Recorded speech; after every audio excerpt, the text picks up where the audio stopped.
सबसे पहले तो आप मुझे ये बताओ कि आपके जो मेन पार्ट्स जो है आप जानते हैं। जैसे अपन बात करते हैं जो लास्ट वाला टॉपिक सांख्यिकी वाला, बहुलक वाला जो पार्ट है उसको आप कर लेंगे क्या? उसमें देखिए, एक तो आपको मेन मेजर क्वेश्चन जो आएगा वो तो आपको पता ही है, ठीक है।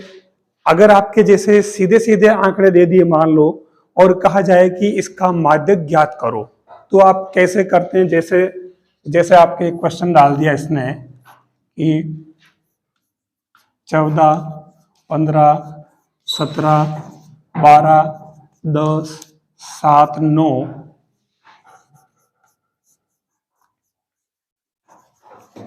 का माध्यक ज्ञात करें, ठीक है ना। कहने का मतलब ये जो प्रश्न आएगा केवल आपके सिंपल 1 नंबर में आएगा, ध्यान देना।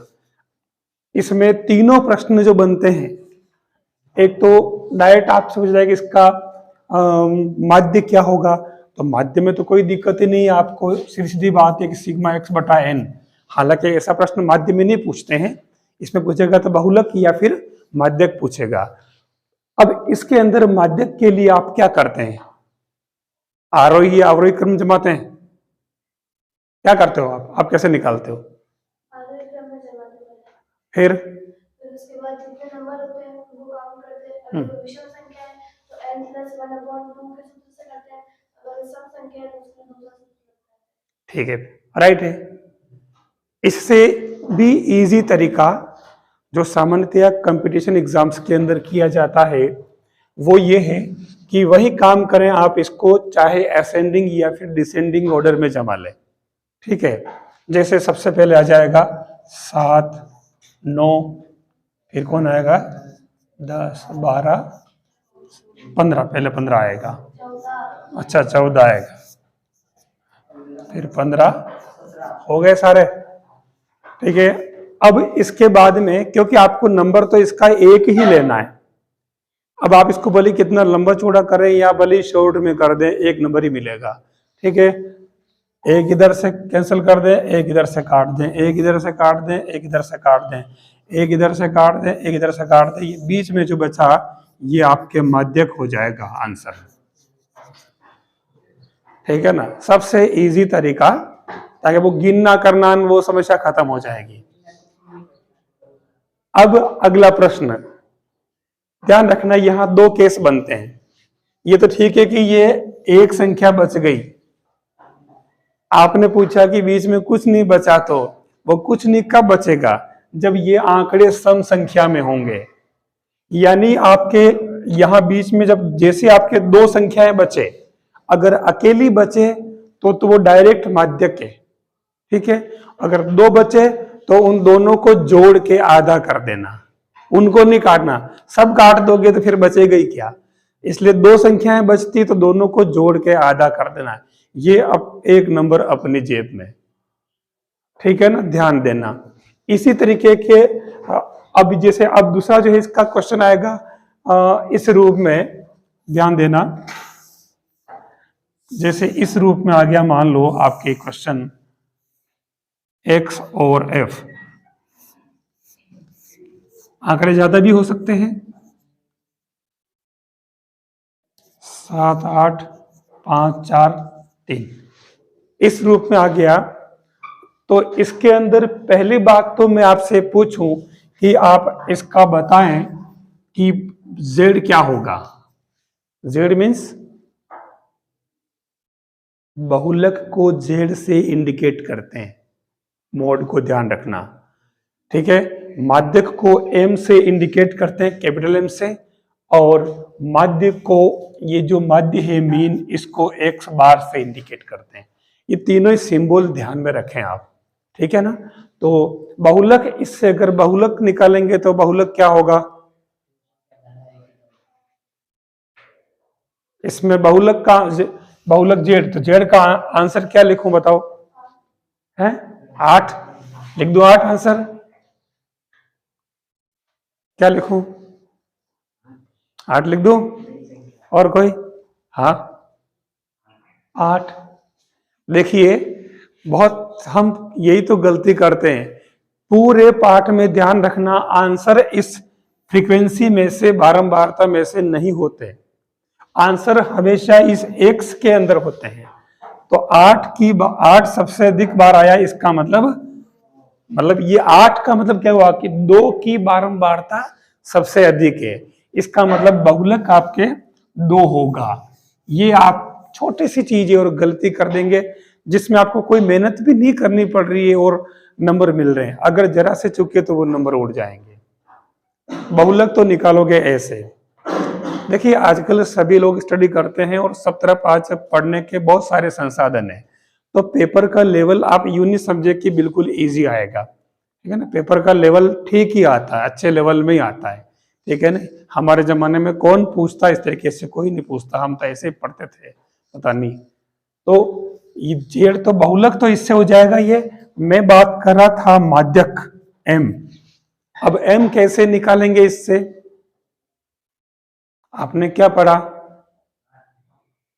क्या करोगे बताओ, याद है? कोई बात नहीं, बता देता हूं।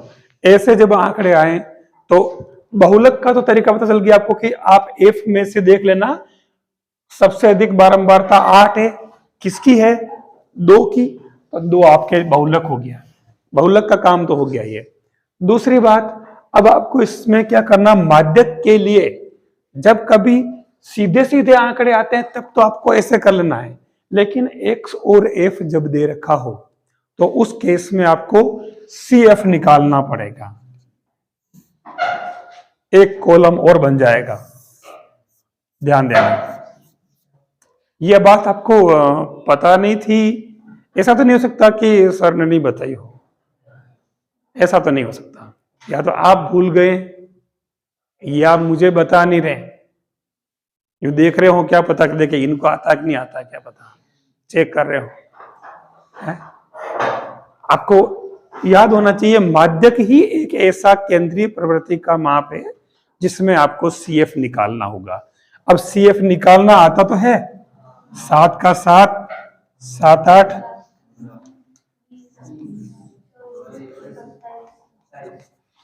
ठीक है। ये 27 वास्तव में क्या है, इनका योग ही है, जिसको आप एन कहते हैं। याद रखना, जब कभी आप माध्यक ज्ञात करेंगे, जो बड़ा वाला सूत्र यूज करेंगे ना आप, इसमें बड़ा वाले की जरूरत नहीं पड़ेगी आपको, उससे भी कर सकते हैं पर उसकी इसमें जरूरत नहीं पड़ेगी, ध्यान देना। तो इसमें आपको क्या करना पड़ेगा, ये लाइन आपको याद रखनी होगी। n/2 कितना, 27/2 बराबर कितना हुआ, 13.5 से ठीक बड़ी CF वाला पद बराबर माध्यक। जो ये लाइन तो आपको माध्यक के लिए याद रखनी ही पड़ेगी। ये याद रखोगे तभी आप मतलब ये निकाल पाओ, क्योंकि CF निकालना पड़ेगा और CF से ही आपके ये इस भली आप इन दोनों का ये कर लें और इससे ठीक बड़ी CF वाला जो पद, अब इसमें देख लो आप 13.5 CF का आ रहा, 15 है ना, इससे ठीक बड़ी CF ये हुई। तो आप देखो कि इसके अंदर भी ये नहीं, ध्यान रखना आंसर एक्स में ही आएगा। तो आपके माध्यक भी आपके देखो ये क्या हो गया, 2। ये इसका तरीका होगा, n/2 से ठीक बड़ी CF वाला पद माध्यक होगा, या n पद की जगह आप वर्ग भी बोल सकते हो। जब वो वर्ग अंतराल में देते हैं ना, 10 से 20, 20 से 30, 30 से 40, तब उसके अंदर ये सबसे इजी मामला है, आप ये नंबर खो नहीं दे, ध्यान रखना, ठीक है। तो इसमें CF निकालेंगे और ये लाइन आपको याद रखनी पड़ेगी। आपको बता तो रखी होगी, याद आ रहा है किसी को क्या, कि n/2 से ठीक बड़ी CF वाला वर्ग माध्यक वर्ग होगा, ऐसा लाइन याद कराई होगी ना। तो अभी याद है कि नहीं है? 2 दिन है। जहां देखो हमें पता है कि जहां जहां से प्रश्न आने वाले हैं, जहां जहां से कंफर्म सवाल आएगा ही, तो हम बहुत सारी चीजें क्यों पढ़ें, स्मार्ट स्टडी का अर्थ क्या होता? एक तो पूरे सॉल्व डीप स्टडी करता रहता है, एग्जाम में मतलब वो उसको खबर नहीं पड़ती कि मैं किसका क्या लिखूं, एक बहुत कम पढ़ करके अच्छे नंबर ले आए, उसको कहते हैं स्मार्ट स्टडी। तो यही स्मार्ट स्टडी है कि हमें पता है कि कहां कहां से प्रश्न बन रहे हैं, सवाल कहां कहां से बन रहे हैं, तो अपन वो चीजें पहले करें। ये लाइन आपको याद कर लेनी है, किसके लिए? माध्यक के लिए। ठीक है, क्यों याद करना है? क्योंकि माध्यक का बड़ा सवाल आएगा वर्ग अंतराल में, ये तो आपको समझ में आ गया। अब इसी चीज से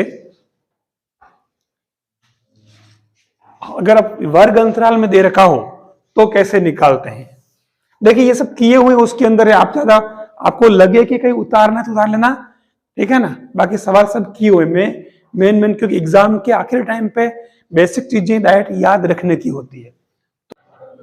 हाँ, नेक्स्ट क्या है बोलो, कौन सा लूं बताओ मेरे को? अगला 10th में ना, 10वीं में क्या है? स्पर्श रेखाएं हैं। हाँ, तो उसमें तो कुछ खास बात नहीं। देखो 10th में से जो प्रश्न बनेगा, मैंने उस दिन भी बताया, मैं फिर से रिवाइज कर रहा हूं, इससे इतना इजी क्वेश्चन बनता है स्पर्श रेखा वाले से ना।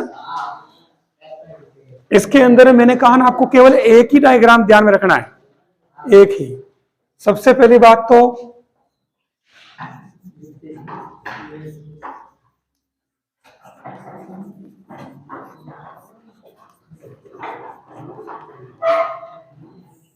ये इसके अंदर जाते देखना पेपर में आपको डायग्राम मिल जाएगा, इस डायग्राम से ही प्रश्न बनते हैं। डायग्राम कौन सा? जो आपके एक वृत्त होगा और इस वृत्त के अंदर बाह्य बिंदु से कुल कितनी स्पर्श रेखाएं होगी? 2। इन दोनों स्पर्श रेखाओं की क्या विशेषता होती है? लंबाई में समान होती है। ठीक है, ये पी ए और पी बी। फिर इसके अंदर ध्यान रखना होगा, ये इसका सेंटर ओ है और ये इसकी त्रिज्या, ये इसकी त्रिज्या वृत्त की। और हमें ये पता होना चाहिए इसमें दो चीजें ऐसी है, दो क्या 4 चीजें, मतलब 2 गुण ऐसे हैं। एक तो दोनों की लंबाई बराबर है, नंबर 1, और दूसरा इसके अंदर ये जो स्पर्श रेखा त्रिज्या पर लंब है। ध्यान रखना मैंने ये वर्ड जो यूज किया है, क्योंकि आपके यहाँ उसमें आएगा, अपने ब्लैंक वाले में, रिक्त स्थान वाले में आएगा। ठीक है, कि त्रिज्या स्पर्श रेखा पर होती है, खाली स्थान होती है लंबवत, या स्पर्श रेखा त्रिज्या पर लंब होती, दोनों एक ही बात है। ठीक है, एक तो प्रश्न ये बनेगा। ठीक है, फिर इसके अंदर ध्यान रखना है, अब वहां पे क्या होगा कि या तो वो ये वाला कोण देगा, सीधी सीधी बात है, हमारे पास 2 कोण पहले से पता है, वहां दिए नहीं होंगे, वहां ये ऐसा भी किया हो नहीं किया हो कोई गारंटी नहीं, वो खाली ये कहेगा कि पी ए और पी बी वृत्त की स्पर्श रेखाएं हैं। अब स्पर्श रेखाएं हैं तो फिर कोई दिक्कत ही नहीं है, आराम से अपने को पता चल गया कि ये 90 डिग्री पर है। अब ये वाला कोण अगर 80 डिग्री दे दिया मान लो, तो आप ये वाला कोण निकाल सकते हैं। चारों कोणों का योग 180 डिग्री 360 डिग्री होता है, तो आप 3 को जोड़ लो और माइनस कर लो 360 में से, तो ये वाला आ जाएगा। और दूसरा हो सकता है ये यहां पे कुछ दे दे कि 120, ये ज्ञात कीजिए आप, 60 हो जाएगा, है ना। अब यहां थोड़ा सा वो बदमाशी कर सकता है, वो क्या करेगा कि डायग्राम ये देगा लेकिन इसके अंदर ये इसको इससे मिला देगा। अगर इसने इससे मिला दिया तो ये जो कोण है आपके जो पूरा है वो इसका हाफ हो जाएगा, दोनों सेम हो जाए। तो वह ध्यान से पढ़ लेना कि वो पूछ क्या रहा है, ठीक है ना, ये बात ध्यान रखिए। एक तो ये वाली बात, एक इसके अंदर ही मैंने कहा था पाइथागोरियन ट्रिपलेट, याद करो मैंने संख्याएं बताई थी। आप कल एग्जाम देने जाएं, इन संख्याओं को जरूर आप याद रखें, 6, 8, 10, 5, 12, 13, 7, 24, 25, इन संख्याओं को आप अच्छी तरह से याद रख के जाएं, बहुत सारे सवालों में काम आएगी ये। ये क्या है, 3 स्क्वायर प्लस 4 स्क्वायर बराबर 5 स्क्वायर। लंब आधार कर्ण, लंब आधार कर्ण, लंब आधार कर्ण, लंब आधार कर्ण। अगर यहां पर जैसे इसने कह दिया कि वृत्त की त्रिज्या मान लो अगर 3 सेमी है और ये अगर मान लो दे रखा है 5 सेमी, तो स्पर्श रेखा की लंबाई कितनी होगी, 4 सेमी। डायरेक्ट ही हम इसको बता सकते हैं। तो ये अपने को ध्यान रखना होगा। एक तो ये वाला कॉन्सेप्ट याद रखें, स्पर्श रेखा में कोई विशेष बात नहीं है। एक ये तो कैलकुलेशन वाला सवाल, एक डायरेक्ट स्पर्श रेखाएं खींचने वाला। एक चित्र देखा होगा आपने, बहुत ही जाड़ जंघार वाला क्वेश्चन है, डायग्राम बनता उसमें ये साहब एक वृत्त बनाने के लिए कहेगा, फिर उससे 7 सेमी दूरी पर एक कोई बिंदु P लिया जाए, लेने के लिए कहेगा, फिर कहेगा कि इस P बिंदु से इस पर स्पर्श रेखाएं खींचो। ठीक है ना, P बिंदु से इस पर खींचनी स्पर्श रेखाएं। तो ऐसा नहीं कि आपने बनाया ना डायरेक्ट इससे खींच दी, गलत हो जाएगा वो। अब अगला काम किसी को याद आ रहा है? वेरी गुड, सही है। यहां और यहां आपको इसको बाइसेक्ट कर देना है, ठीक है, समद्विभाजन कर देना, ठीक है ना। तो ये आधे से अधिक खोला, इधर काटा चाप, इधर काटा, फिर इधर से उतने रख करके इधर काटा, ये किया। अब यहां से आपको एक प्रकार रख करके एक वृत्त यहां बना लेना। ये वृत्त बनाया, ये दोनों वृत्त कहां काट रहे हैं, ये जहां काट रहे हैं वहां से आप इस P बिंदु को मिला दें, ये आपके दोनों स्पर्श रेखाएं हो गई। कोई परेशानी वाली बात नहीं, वो जैसा जैसा कहे वैसा वैसा करते जाना है, ठीक है। ये 2 सवाल इसके अंदर ऐसे बनते हैं, स्पर्श रेखा वाला और इसका, ठीक है। और आप देख लो, और किस में जाऊं मैं, कौन सी हाँ वो गणगणा गोला बेलन शंकु, वो पूरी आ रही है ना, है 2 नंबर की बनेगा खाली बस, 2 क्वेश्चन आएंगे, 2 नंबर, 4 नंबर के टोटल 2। हाँ, तो अब उसके अंदर जो क्वेश्चन बनने की संभावना है, क्योंकि देखो वो प्रश्नावली बहुत बड़ी है,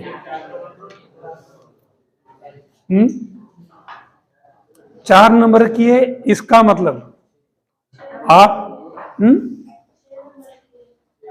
6 की क्या, अच्छा हाँ, तो कोई दिक्कत नहीं, 6 नंबर की तो होगी क्योंकि बड़ी है ना। अब इसमें गण गणाभ गोला बेलन शंकु सभी है ना, 5 है इसके अंदर। अब आपने देखा कि ये चैप्टर तो इतना बड़ा है और सवाल भी इसके इतने सारे हैं, और आपकी इस बुक के अंदर जो सवाल है वो तो बहुत ज्यादा कॉम्प्लिकेट है। कभी किसी अर्धगोले के ऊपर अर्धगोला बनाने के लिए कह रहा है,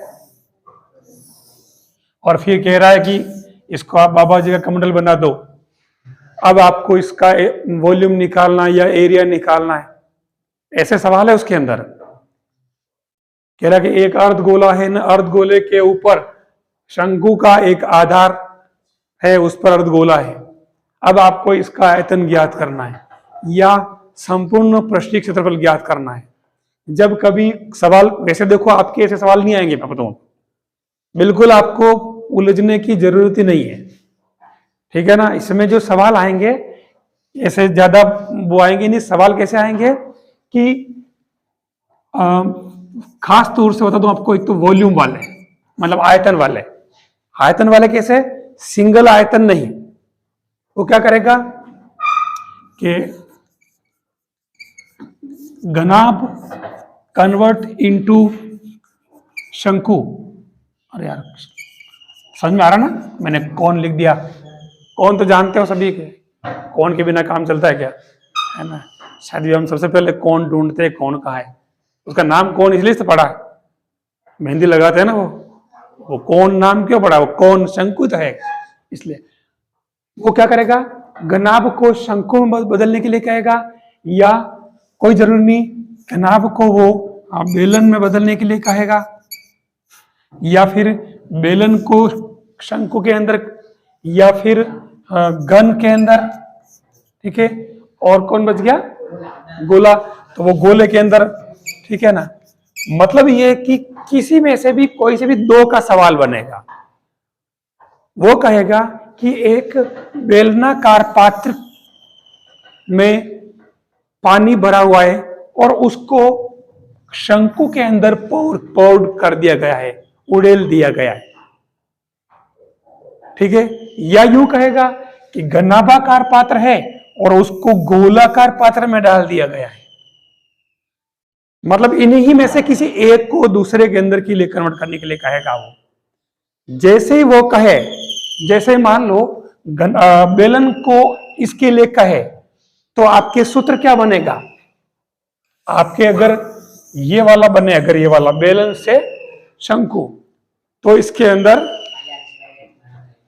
बेलन का आयतन है आपके पाई आर स्क्वायर एच, और बराबर लगा करके डायरेक्ट शंकु का आयतन 1/3 पाई आर स्क्वायर एच। ठीक लिखा मैंने? ठीक नहीं लिखा है? बताइए मैंने क्या कमी रखी है? नहीं, वो एक ही बात है, थोड़ी सी गड़बड़ कर रखी है मैंने, अगर ध्यान से देखो तो।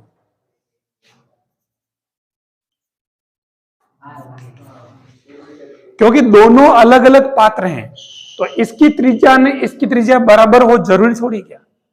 हम पहले कैसे सेम आर लिख सकते हैं, इसका एच और इसका एच, यानी कुल मिलाकर के इसके अंदर फाइनली क्या बन रहा देखो, पाई से पाई कट गया। सवाल बाद में है, पहले सूत्र को ही सिंपल करना आपको, और देखना आपको जाते सवाल मिलेगा ऐसा।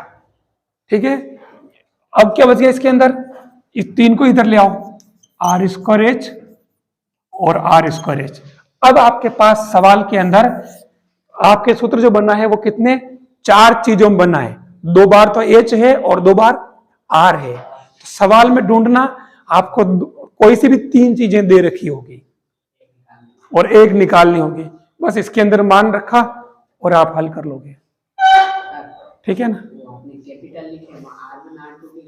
वो भी कर सकते हो, थोड़ी सुविधा रहती है, शीघ्रता वहां 1 2 और संख्याएं घुस जाती थोड़ा सा उसमें, तो वो भी कर सकते हो, एक ही बात। ठीक है, ऐसे ही अगर मान लो घनाभ और बेलन की बात करें, अगर घनाभ और बेलन, तो घनाभ का आयतन हो जाएगा L into B into H, और फिर बेलन की बात करें तो पाई आर स्क्वायर एच। यहाँ पर भी एच आ रहा है इसलिए अपने को कैपिटल, बस ये हो गया। अब यहां ध्यान से देखो तो इसमें ये, अच्छा एक बात और, या पहली बात 1 2 3 4 और 5 चीजें होगी, तो सवाल में आपको 4 तो गिवन होगी और 1 ज्ञात करनी होगी। और अगर आप थोड़ा ध्यान से वैल्यू पुट करोगे तो वो संख्याएं इतनी इजी देता है, सारी आपस में कट जाए। ठीक है ना? तो आपको ध्यान रखना कि वो किसको किस में बदलने के लिए कह रहा है। अब आपके जो सवाल है, जैसे 2 सवाल अक्सर पूछता है, 2 क्या 3 सवाल है। 3 सवाल कौन से? एक तो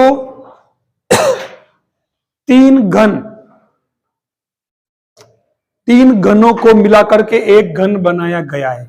एक तो ये सवाल पूछते हैं, आपके उसमें दे रखा है सवाल, कहीं होगा देखना। ठीक है ना? 3 घनों वाला, तो 3 घनों को मिलाकर के एक घन बनाया गया है। इस लैंग्वेज से क्या सूत्र बनता है, कोई बता सकता है? 3 घनों को मिलाकर एक घन बनाया गया है, बस ये एक मैंने सेंटेंस बोला है गणित का। इसको आपको मैथमेटिकली फॉर्मूले में कैसे सेट करोगे बताओ? ऐसे 3 घन L1 cube plus L2 cube plus L3 cube बराबर L क्यूब। 3 घनों को मिला करके एक बड़ा घन बना रहा है। ठीक है, तो उसकी लंबाई भी मैंने पूछा ही, मैंने बड़ी कर दी और लिखा ही पड़ा था कि वो राजी हो जाए। ठीक है ना? ये सूत्र बन रहा है। अब ये सूत्र समझ में आया कि नहीं आया आपके? कैसे कैसे हुआ ये? 3 घन है तो पहले घन का आयतन प्लस दूसरे घन का आयतन प्लस तीसरे घन का आयतन बराबर पूरे एक बड़े घन का आयतन। ये बन गया सूत्र।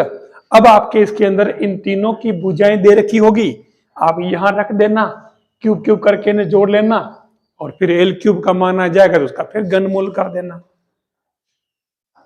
मैंने पहले भी कहा और मैं अक्सर यहाँ जब भी आता हूं, मैं छोटी क्लासों के लिए मैं उनको कह के जाता हूं कि कम से कम 1 से 12 तक की संख्याओं के घन याद रखें और 1 से 30 तक की संख्याओं के वर्ग याद रखें ताकि परीक्षा में हमारा समय बच जाए।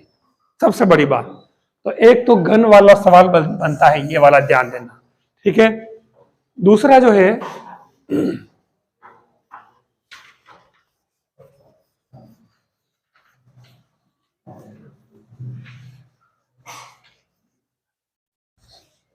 एक सवाल दे रखा है आपके एग्जाम्पल में, एक मिलीमीटर में कोई तार है, उसको मतलब व्यास का कोई उसको मतलब हाँ एक लंबाई की इतना लंबा बनाना है।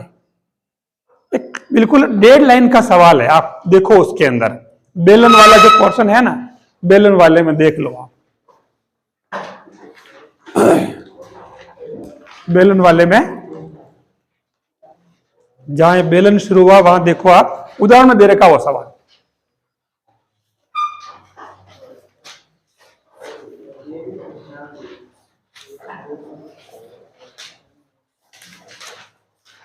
उसके अनुसार बेलन को ही बेलन में ही करना है, पहले ही पतला तार है ना उसको और पतला करके लंबा बनाना छोड़ है।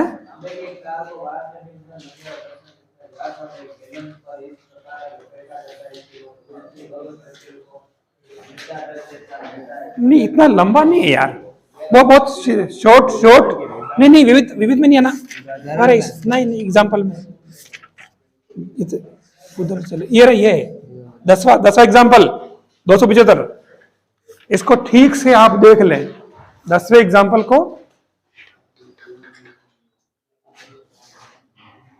10वें एग्जाम्पल को आप ठीक से देख लें, ठीक है। इसके अंदर इसने क्या कहा है, क्वेश्चन पढ़ना एक बार, एक जना 10वां जो एग्जाम्पल है, हाँ 1 सेंटीमीटर वाली 8 सेंटीमीटर लंबी तांबे की एक छड़ को एक समान मोटाई वाले 18 मीटर लंबे तार के रूप में खींचा जाता है, बदला जाता है। तार की मोटाई क्या है?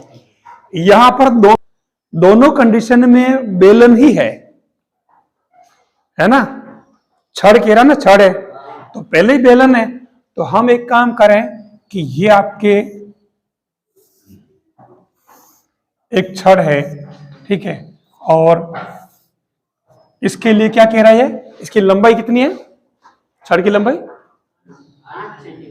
8 सेंटीमीटर, तो इसकी लंबाई अपन L = 8 सेमी मान लें। फिर इसका व्यास 1 सेंटीमीटर, व्यास 1 सेंटीमीटर है, मतलब इसकी त्रिज्या कितनी हो गई 0.5 सेंटीमीटर। अब ये क्या कर रहा है, इसको ये किस में कन्वर्ट कर रहा है, एक बिल्कुल बारीक तार में, और तार काफी वो लंबा है, ध्यान देना, है ना, कितना 18 मीटर लंबा। देखिए इसने बदमाशी कर दी है, 18 मीटर और मोटाई ज्ञात करनी, मतलब त्रिज्या ज्ञात करनी होगी इसकी, और क्या है ना। तो हम इसके अंदर इसका इस कैपिटल R मान लेते हैं। अब ध्यान देना यहां गड़बड़ क्या हो रहा है, सबसे पहला काम सूत्र तो जो बनेगा, क्या बनेगा इसके अंदर, पाई R² L बराबर पाई R² L, ये बनेगा। दोनों कंडीशन बेलन ही से एक देखो ना आप, पहले भी छड़ बेलनाकार थी और तार भी बेलनाकार है, तार भी बेलनाकार से एक, ठीक है। अब इसके अंदर पाई से पाई तो कट गया है। अरे यहाँ H की जगह L लिखा है मैंने, इसकी लंबाई थी ना ये, वो ऊंचाई अपन ऊंचाई लिखते हैं, आप क्या ये पाई R² H ही तो है, H ही है ये। देखो हमें इन चीजों से बाहर निकलना पड़ेगा, हर जगह वो चीज थोड़ी हो सकती है, क्या मतलब अपन बदल दिया उसको, है ना। बेलन है तो बेलन के दिमाग में चाहिए, ठीक है। मैंने शंकु का नहीं लिखा, ठीक है ना, पाई R² H ही लिखा है, पाई से पाई कट गया। अब आप देखना मेन बात जो है हम उससे नहीं भटक जाए कहीं। क्या करना, वैल्यू पुट कर दे क्या डायरेक्ट, ये सेंटीमीटर में दे रखे हैं और ये जो है मीटर में, या तो इसको उसमें बदल दो सेंटीमीटर में, 1800 सेंटीमीटर हो गया। बस अब इसके अंदर वैल्यू पुट करो, आर आपके हो जाएगा 0.5 और ये एल 8 बराबर ये आर आपके कितना ज्ञात करना और एल आपके हैं 1800। तो ये हो जाएगा 25/100 into 8 R square 9 into 2 into 100। देखिए मैं ऐसे कैसे क्यों ब्रेक कर रहा हूं, देखो आप मैं इसे ब्रेक क्यों कर रहा हूं, मुझे आर स्क्वायर निकालना है तो संख्याओं को मैं ऐसे सेट कर लूं कि वो सारी पूर्ण वर्ग टाइप बन जाए। तो देखो ना बन गई, ये 2 नहीं है, इधर 8 नहीं है, तो इन दोनों को कहो कि तुम भी थोड़ी सीधी हो जाओ ताकि सारी की सारी पूर्ण वर्ग बन जाए। हमारा काम कितना इजी हो गया, आर स्क्वायर है, मैं इन सभी संख्याओं का वर्गमूल कर लेता हूं तो 25 का हो जाएगा 5/10, ठीक है, 4 का वर्गमूल 2 बराबर आर स्क्वायर का आर और 9 का 3 और 100 का 10। ये हमारा काम कंप्लीट। बस अब इससे आप आर निकाल लें तो आर हो जाएगा, ये आपके देखो इधर तो कट गया पूरा 10/10, मतलब इधर तो कुछ रहा ही नहीं, मतलब एक रह गया और इधर आपके कितना हो रहा है 30, तो ये आर इंटू 30, तो देखिए आपके 1/30 सेमी हो जाएगी, ठीक है ना। तो ये ध्यान रखना, ये मोटाई हो जाएगी। अब आप देखो कितना छोटा काम था, ठीक है। ये सवाल अगर आपके आया तो वो ज्यादा मेजर जो उसमें दे रखा उसमें आएगा, और ये सवाल आपके बोर्ड में लगभग ये पूछा ही जाता है, यही सवाल, ठीक है ना। मैंने इसलिए कहा कि आप देखो सवाल मिलेगा आपको, क्योंकि सवाल ज्यादा लंबा भी नहीं है और सवाल की लैंग्वेज भी बहुत छोटी है, 1.5 लाइन में हो रहा है, ठीक है ना। फिर भी हमें प्रिपेयर होकर जाना। मैंने जो तरीका बताया कोई जरूरी नहीं कि वो यही पूछ ले, पूछ सकता है। एक सवाल और इसका है कि एक कुआं खोद करके ने उसमें से मिट्टी निकाल करके ने उससे क्या बनाया, एक चबूतरा बनाया है ना। एक सवाल है, बस इस सवाल को आप ठीक से समझ लेना। तो अब इसमें क्या बनेगा सूत्र, बेलन का आयतन बराबर घनाभ का आयतन। कैसे पता चल रहा है, बोरियत लग रही क्या, थक गए हो तो मैं छोड़ दूं, कोई बात है। हाँ नहीं कोई बात नहीं, भी कल सुनो, अभी मैं कल और छुट्टी है ना, तो कल मेरे भी छुट्टी से तभी मैं कल और देख लूंगा टाइम निकाल के, जितना हो जाए तो कोई बात नहीं। पर फिर भी हाँ, इसमें जो सवालों का पैटर्न है ध्यान रखना यही रहेगा, ठीक है। इसमें हाँ 2 क्वेश्चन लघुतरात्मक में आ रहे क्या, तो लघुतरात्मक में अगर आए तो नहीं, ये तो मेजर में आएगा। लघुतरात्मक में तो बिल्कुल सिंपल आएगा, जिसमें डायरेक्ट सूत्र के अंदर मान रखना। आप ऐसे हंसते हैं तो मुझे शर्म आ जाती है।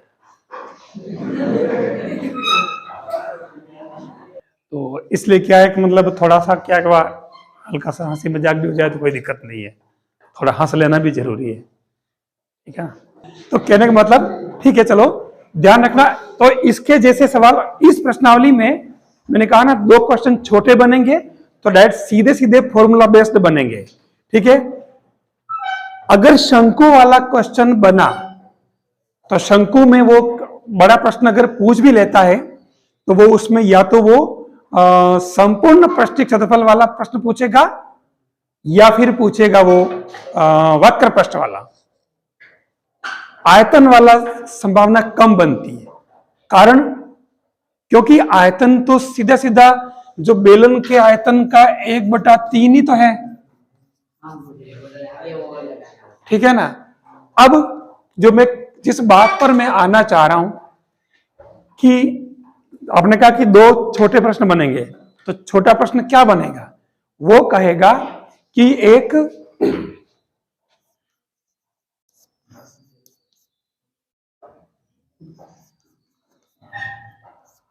बेलन का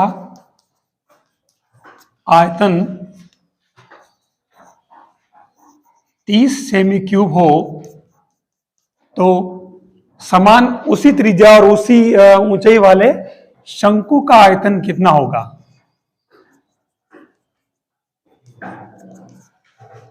ये लघुत्तरात्मक पूछेगा, कैसे निकालोगे?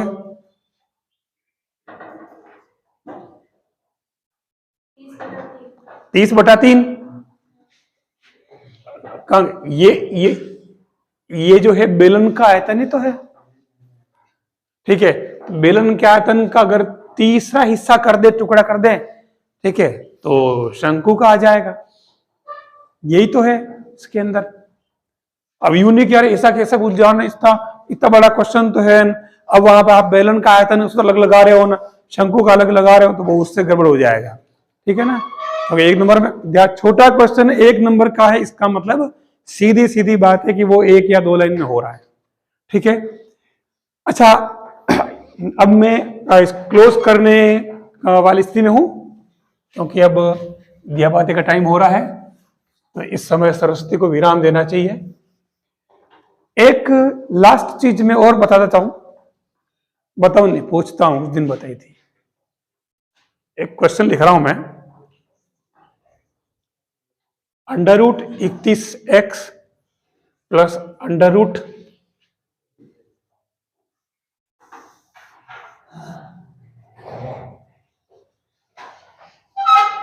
√32y बराबर 0 और √32x माइनस √31y बराबर 0 का हल लिखिए। का हल लिखिए, डायरेक्ट उत्तर लिखना है। कोई देखते ही उत्तर बता सकता है क्या? बिना हल किए बताना है, हल नहीं करना है। उस दिन कहा था मैंने, इसका मतलब उस दिन सब जने मेरे चेहरे को, सब मुझे देख रहे थे, मेरे काम को नहीं देख रहे थे। उस दिन मैंने उस दिन बताया था, हल नहीं करने दूंगा, पेन तो मैं ले लूंगा हाथ से, ठीक है। हाँ हाँ, डायरेक्ट बताना है। कुछ याद आ रहा? उस दिन मैंने कहा था अगर पता हो तो जब कभी इधर बराबर 0, सी का मान 0 है, यहां वो कितनी बड़ी बड़ी ऊटपटांग संख्या लिख दे, आपको डायरेक्ट x बराबर 0, y बराबर 0, ये आंसर, और ये आपका 1 नंबर पक्का।